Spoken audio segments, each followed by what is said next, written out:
জাহান্নামে যাওয়ার পর আমার আল্লাহ তাআলা বান্দাকে জিজ্ঞেস করবে, কেন রে জাহান্নামে আসছ? আল্লাহ তাআলা জিজ্ঞেস করবে, মা সালাকাকুম ফি সাকার?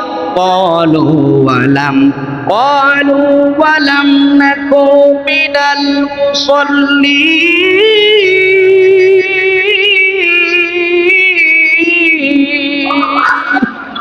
আল্লাহ তাআলা জিজ্ঞেস করবে, তোর কাছে না নবী মুহাম্মদ রে পাঠাইছিলাম, তোর কাছে না আব্দুর রহমান হুজুর বয়ান করছিল, তোর কাছে না তোর ইমাম বয়ান করছিল, তোর কাছে না পীর বয়ান করছিল, তোর কাছে না সাহাবী আসছিল, তোর কাছে না তাবিঈ আসছিল, তোর কাছে 1,24,000 পয়গম্বর, 2,36,000 আম্বিয়া কারাম পাঠাইলাম, তোর কাছে কত নবী রাসূল আসলো, ওলি আব্দাল আসলো, এরপরেও কেন তুই জাহান্নামে আসলি? ওই লোক সেদিন হাসুরের ময়দানে জবাব দিবে, বলো ওয়ালাম নাকু মিনাল মুসাল্লিন।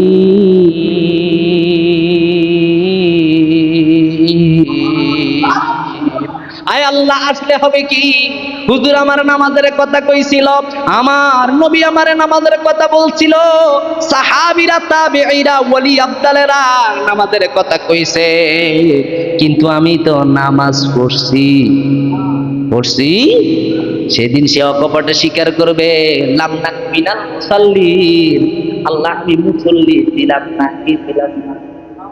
তার মানে মুসল্লি না হইলে বিপদ আছে না নাই? এবার আল্লাহ তাআলা বলবে, আরো কারণ আছে, শুধু একটা কারণে তো জাহান্নামে আসে না, বল আর কি কারণে তোকে আল্লাহর ফেরেশতারা জাহান্নামে নিক্ষেপ করলো? সে বলবে, লাম নাকু মিনাল মুসাল্লিনা ওয়ালাম নাকু নুতঈমুল মিসকিন।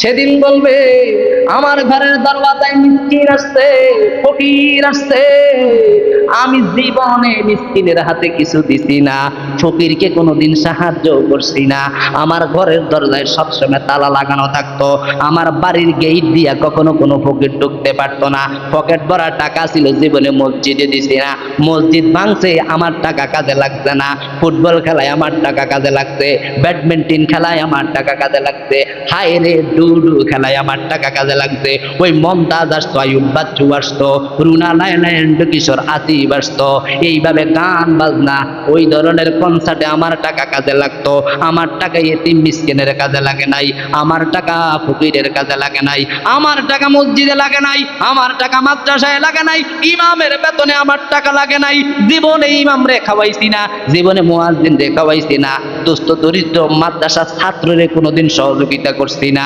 আমার টাকাগুলো শুধু অন্যায় পথে ব্যবহার হয়েছে, 2 নাম্বার টাকা 2 নাম্বারেই চলে গেছে, এই যে আমি ফকির মিসকিন দিয়ে দিছি না, নুতঈমুন ওয়ালাম নাকু নুতঈমুল মিসকিন, আমি যে মিসকিন ফকিরকে খাওয়াইছি না, আমি যে মিসকিন ফকিরকে দান করছি না, এই কারণে আজকে আমার জাহান্নামে আসতে হয়েছে। নাউযুবিল্লাহ।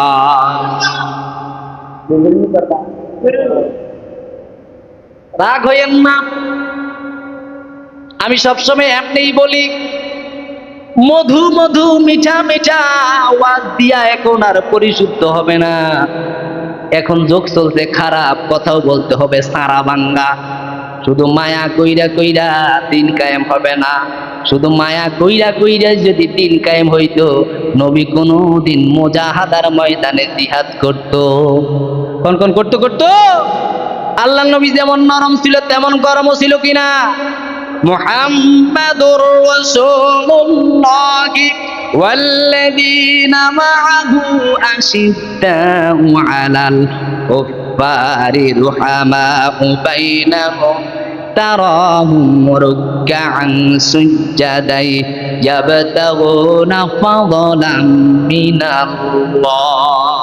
আল্লাহ তাআলা বলে, মুহাম্মাদুর রাসূলুল্লাহ তো সেই লোক যাকে আমি আল্লাহ তাআলা কিতাব দিয়া সর্বশেষ নবী বানাইলাম, মা কানা মুহাম্মাদুন আবা আহাদিম মির রিজালিকুম ওয়ালাকির রাসূলুল্লাহি ওয়া খাতামুন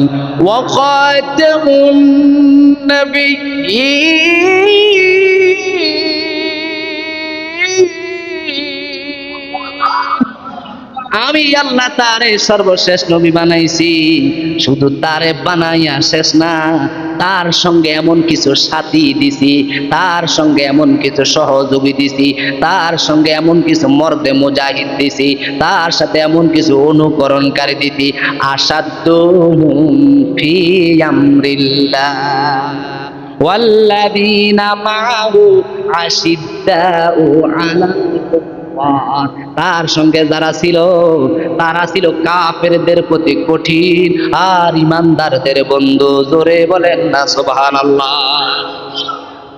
এখন শুধু মজা মজা কইলে হুজুরটা খুব মানা মুনাজাত দিলে কি পানি, এত পানি দিয়ে হইব কি?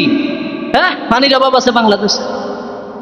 মুনাজাতের চোখের পানি যেমন দরকার আছে, মুজাহাদার ময়দানে সঠিক কথা বলার দরকার আছে না নাই? সমাজে গান বাদ্য চলবে, সে জায়গায় যদি আমি মুনাজাত দিই কারবার হইব? ওই গান বাজনা যেখানে হয়, ডেস্কের যেখানে বাজে, বাজনা যেখানে বাজে, এখানে মুনাজাত দিয়া হবে না, এখানে লাঠি লাগবে। ঠিক না বেটি? লাঠি লাগবো, লাঠি। লাঠির জায়গায় মুনাজাত দিলে লাভ হইতো না, আবার মুনাজাতের জায়গায় লাঠি লইলে কাজ হবে। আল্লাহ হেদায়েত দান করুন।